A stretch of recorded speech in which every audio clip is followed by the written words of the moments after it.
Oh, hello guys, I'm Adam today. Welcome back to my channel. Today, I'm going to watch something. It's on Bright Side.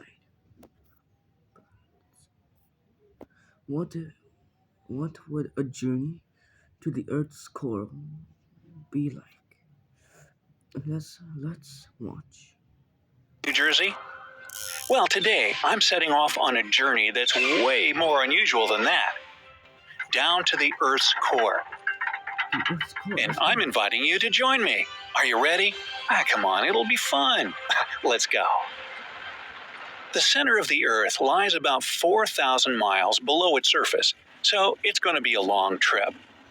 The layer I'm smashing through right now is the crust.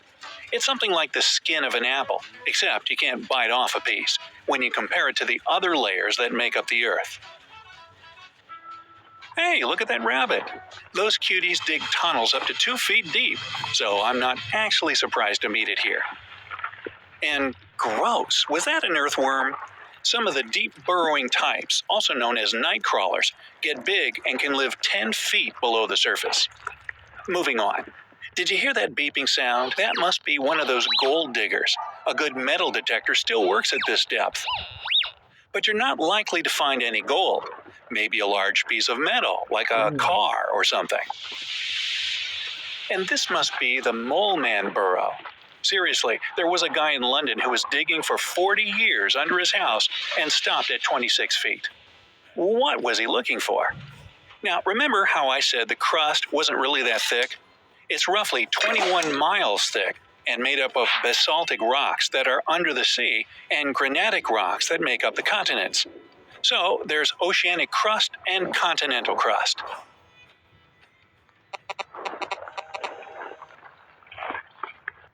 Was it a walkie-talkie?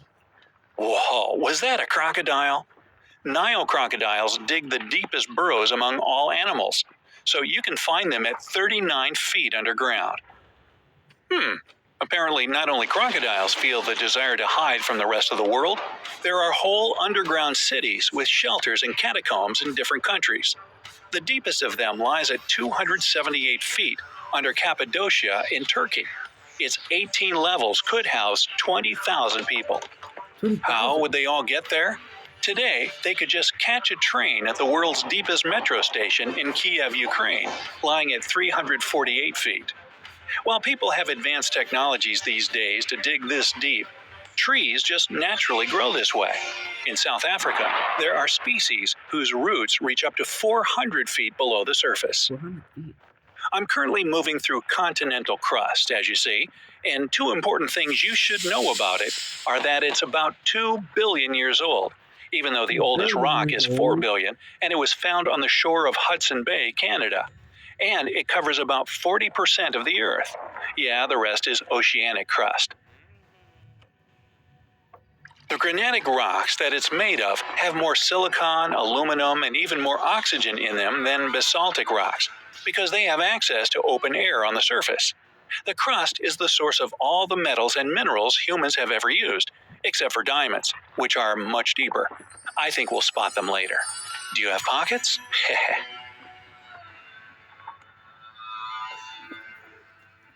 What was that? People in their running gear? As crazy as it sounds, in 2004, a half marathon was organized in the Boccia salt mine in Poland. It was the deepest half marathon ever.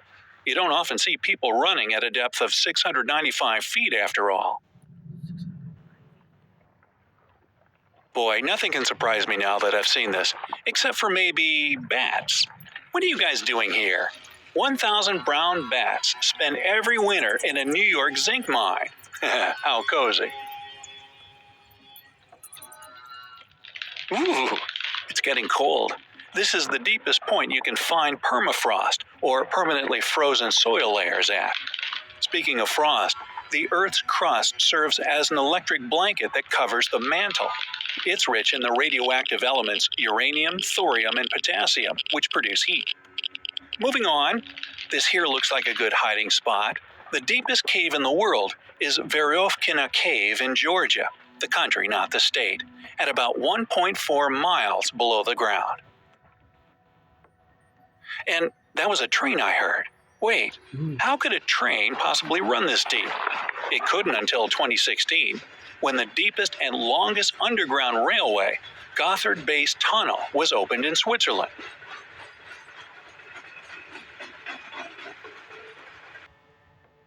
Just when you think you couldn't possibly meet any other living beings down here, here comes the worm from the Tautona mine in South Africa, the deepest multicellular organism. Speaking of mines, the deepest among them is the Mponeng Gold Mine at 2.5 miles, also in South Africa. Well, I'm moving through continental crust. The oceanic crust is never too far, and its average depth is 4.3 miles. It covers around 60% of the surface of our planet and is thinner, around 12 miles, denser and younger, it's no older than 180 million years, than the continental crust. It's constantly being born at mid-ocean ridges, and that's what makes the continents move. At 7 miles deep, you have your final chance to see the ocean on this trip. We've just reached the Mariana Trench, the deepest point of the Pacific Ocean. Traveling through the crust was fun, but it had to end at some point. And here comes the border where they don't stamp your passport, the boundary between the crust and the mantle. It's fire. It's the largest section of the Earth, at 1,801 miles wide. It's made up of magma rock and is heavy, making up 65% of the Earth's mass. It stores many archaeological secrets and is made up of 4 elements: oxygen, silicon, manganese, and iron. Even though it's basically a solid rock, the mantle is slowly and constantly moving. What was that bling? It must be the remnants of diamonds that were formed here at 93 miles deep 1 billion years ago. Then, as molten rock, they moved up to the surface. The pressure is getting more and more extreme, and it's getting colder and colder down here. This is the deepest point where earthquakes are born. The ones that come from here are rare and get pretty weak by the time they've traveled 435 miles up to the surface. Another 30 miles down on this journey, and here comes the lower mantle. You can thank it for any tectonic plate movements. Whew, why is it getting so hot? Wow, that was some serious change of landscape.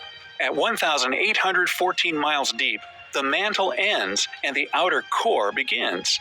It's a sunless sea of super hot liquid metal that's about the size of Mars. This sea has slow-moving currents and magnetic and electrical fields that produce storms and cyclones. By the way, the Earth owes its magnetic field to the outer core. Without it, life on our planet would simply be impossible. Once every several thousand years, something happens in this layer. The magnetic poles reverse, and north and south change places. It's not likely to happen again soon, though. At 2,750 miles, the inner core welcomes you. It's the hottest, innermost part of the planet. It's a super dense solid ball made of 80% iron and 20% nickel that heats up to 10,800 degrees Fahrenheit. That's pretty much the same as the surface of the sun. The inner core is nearly the size of the moon and makes up 2% of the Earth's mass. If you took all the water in all the oceans and multiplied it by 5, this would be roughly the same as the volume of the inner core. It remains solid thanks to super high pressure, which is 1,000,000 times greater than the pressure on the surface of the planet. Because no one has been this deep, except for us right now, duh, scientists have a lot of research to do in this area.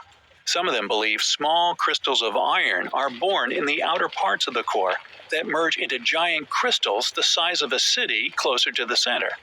That's why the inner core is also called the crystal core. Not so long ago, British scientists found out that the inner core is relatively young, probably somewhere between 500 and 1,000 million years old, and that's nothing in terms of Earth science. It's hard to tell exactly where the center of the Earth is, but it looks like I can put my flag down here at 3,958 miles.